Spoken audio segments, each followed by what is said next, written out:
Alhamdulillah, kesempatan ini kita bisa bermujahadah, kita bisa berzikir bersama, istiqomah untuk senantiasa berzikir. Kenapa? Karena hakikatnya berzikir itu seperti ini. Dimana bahwa dalam riwayat ketika bahwasannya Allah tidak akan mendatangkan kiamat manakala masih ada orang yang berzikir, walaupun kemarin kan sudah kiamat ya. Tetapi ketika kita orang-orang yang ada di muka bumi ini masih senantiasa mengagungkan asma Allah dengan cara berzikir mengingat Allah Ta'ala, maka Allah tidak akan menurunkan bala berupa kiamat.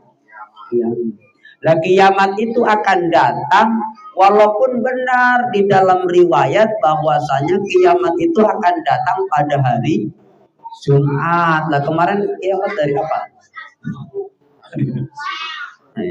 Artinya apa? Memang benar ciri-cirinya sudah ada, tetapi manakala masih ada orang yang senantiasa zikir karena Allah Ta'ala, benar-benar berharap ridhonya Allah Ta'ala, maka walaupun kejahatan, keburukan, mungkarat di mana-mana, Allah masih akan tetap menjaga dunia. Karena apa? Karena welas asihnya Allah terhadap orang-orang yang senantiasa berzikir kepada Gusti Allah.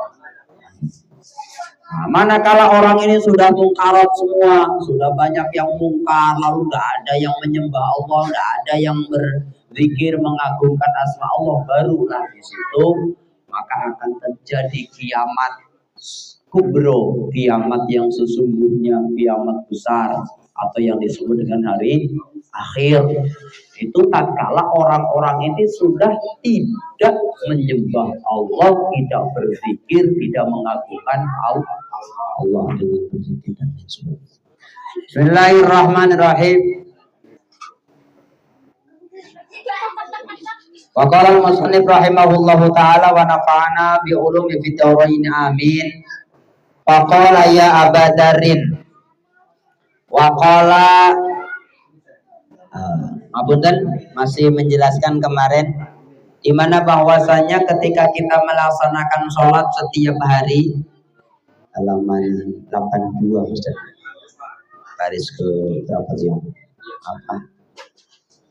Baris ketiga, baris kedua. Kalau zaman sita ini. Di mana bahwa masih sedikit mengulang kemarin, di mana bahwasanya Nabi Muhammad SAW menggambarkan orang yang sholat ini bagaikan dedaunan yang di musim dingin. Yang dimana bahwa tatkala musim dingin maka daun-daun itu akan rontok begitu saja dari dahannya, saking mudahnya tertiup angin. Begitu juga dengan dosa-dosa orang yang senantiasa menunaikan sholat. Manakala orang itu senantiasa sholat biridullah, karena ridhonya Allah Ta'ala, maka sudah barang tentu dosa-dosanya akan mudah rontok sebagaimana dedaunan yang tertiup oleh angin. Makanya bersyukur bagi orang-orang yang senantiasa menjaga sholatnya, orang-orang yang senantiasa berupaya untuk menjaga sholatnya, jangan sampai tertinggal. Walaupun dalam keadaan sempit, walaupun dalam keadaan yang tidak memungkinkan, kita harus tetap menunaikan ibadah sholat. Bahkan kemarin dengan dikatakan bahwasanya yang pertama nanti ditanya yaitu perkara sholat. Wa qala ya abadarin, faqultu ya labbaika ya Rasulullah. Wa qala innal abadal muslimu la yusalli sholata yuridu biha wajh Allah fata'anhu dunubahu kama tahafata hadal Waraqah an hadis sajarah. Itu dalilnya. Barang siapa yang senantiasa sholat, maka dosanya berguguran sebagaimana pohon-pohon yang berdiri tegak lalu daunnya tertiup oleh angin yang sangat kencang, maka akan mudah rontok, mudah akan berguguran.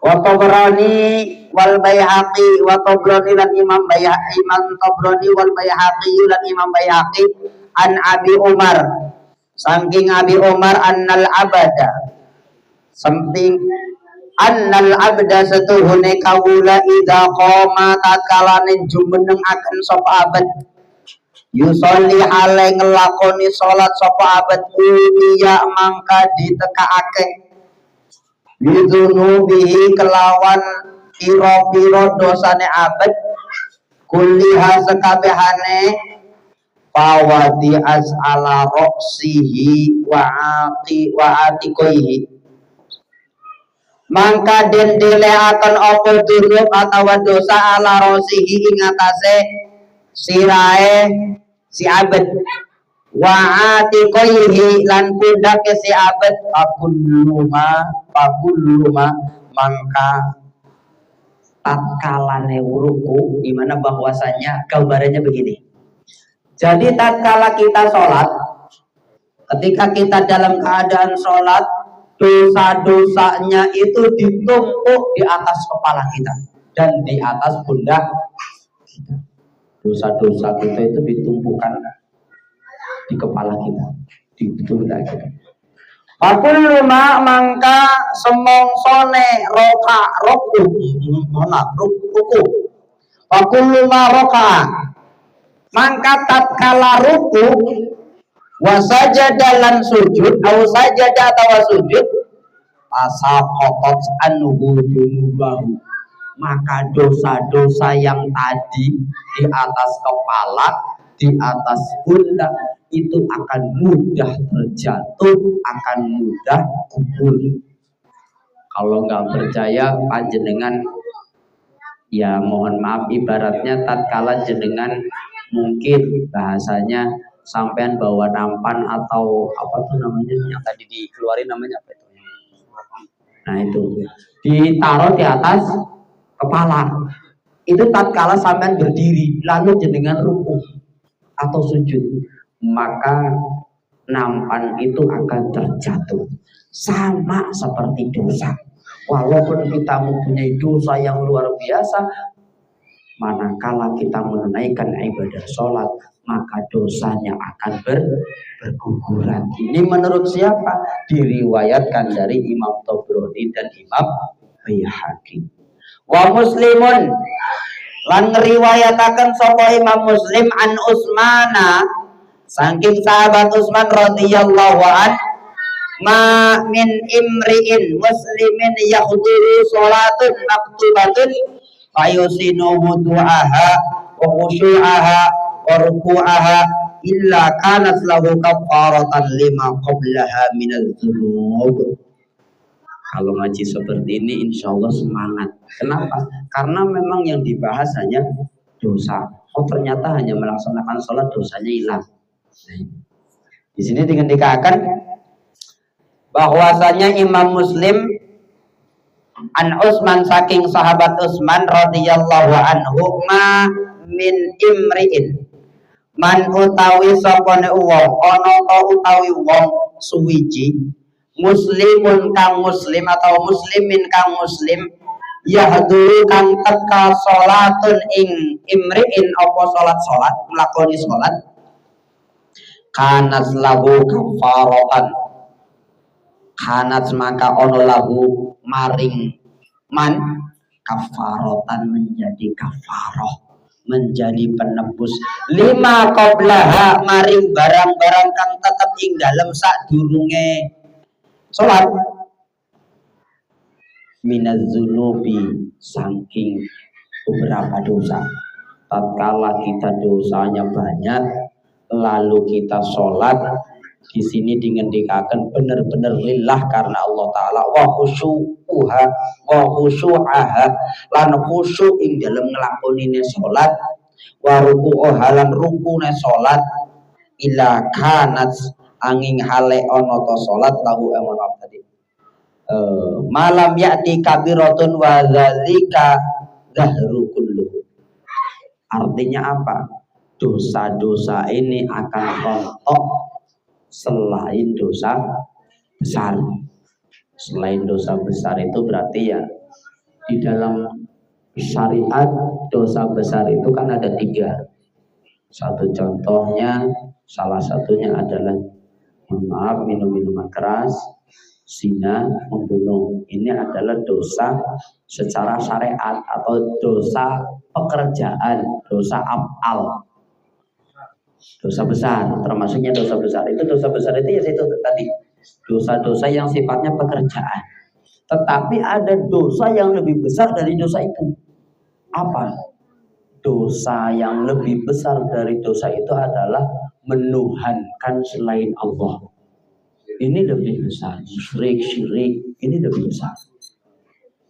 Nah, kalau sudah seperti ini, nah di dalam bab lidah yang kemarin kan dijelaskan. Kalau kita benar-benar mohon maaf dulu pernah melaksanakan dosa-dosa besar, belum taubat, lalu kita benar-benar bertaubat dan tidak akan mengulangi lagi, sudah barang tentu insya Allah akan diampuni oleh Allah. Tetapi kalau riddah, kalau musyrik, murtad, ini susah dan luar biasa. Nah, berarti kalau secara keimanan dosa yang paling besar adalah syirik, menyekutukan Allah Ta'ala. Tetapi secara pekerjaan, itu tadi zina, terus apa lagi, bunuh, mabok. Ini termasuknya ya judi online juga sama.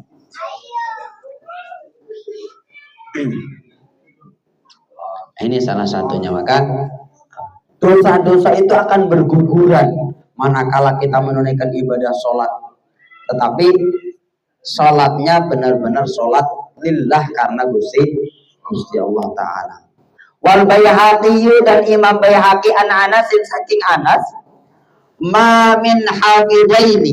Nah ini ma orana ono min hafidaini utawi malaikat hafadhah, malaikat loro, malaikat yang menjaga, yarfa'ani kang ngangkat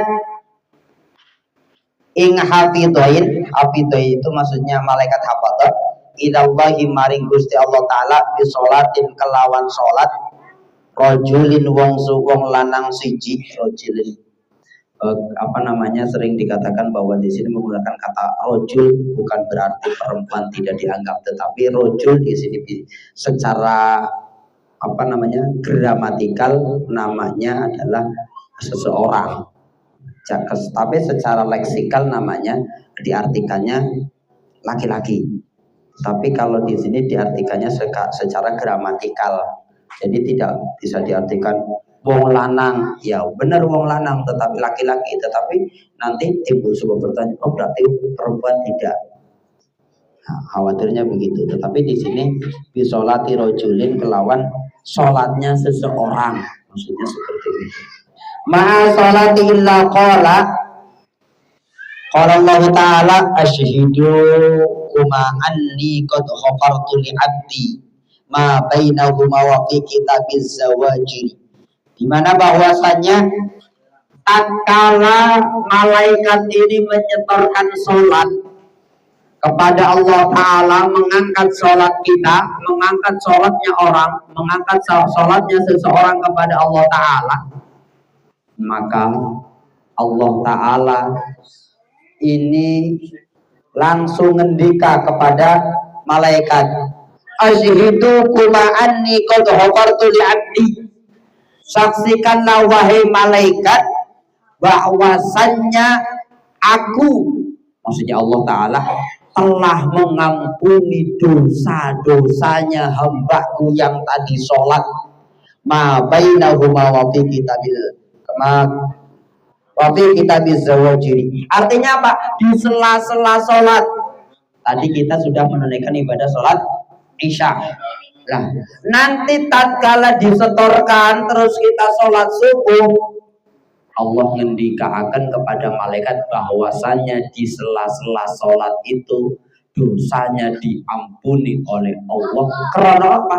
Karena telah menunaikan ibadah sholat tadi isya, terus dilanjut dengan sholat subuh pada waktu subuh. Maka di sela-sela itu berarti ya seperti ini kita ngaji, apalagi kita ngaji duduk di majelis ilmu. Di dalam riwayat dengan dikatakan bahwanya majelis ilmu, majelis zikir ini termasuk raudhah min riyadil jannah, apa jinnah.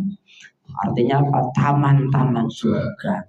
Nah, makanya minimal ya kalau mungkin Kang Matin sudah pernah ke raudhah. Raudhah yang sesungguhnya itu ada di Masjid Nabawi sana. Nah, kalau kita belum sempat ke sana, belum diberikan anugerah menuju raudhah, maka minimal kita datang ke raudhah yang ada di tempat kita. Dalam hal ini adalah majelis-majelis ilmu, majelis zikir, majelis sholawat. Ini adalah raudhah, taman-taman surga. Nah ini orang katanya bercita-cita ingin masuk surga, mari tamannya biora, buru-buru pengen masuk surga. Nah ini maka timbul sebuah motivasi. Nah kita ingin masuk surga, minimal kita mencicipi taman-taman surga.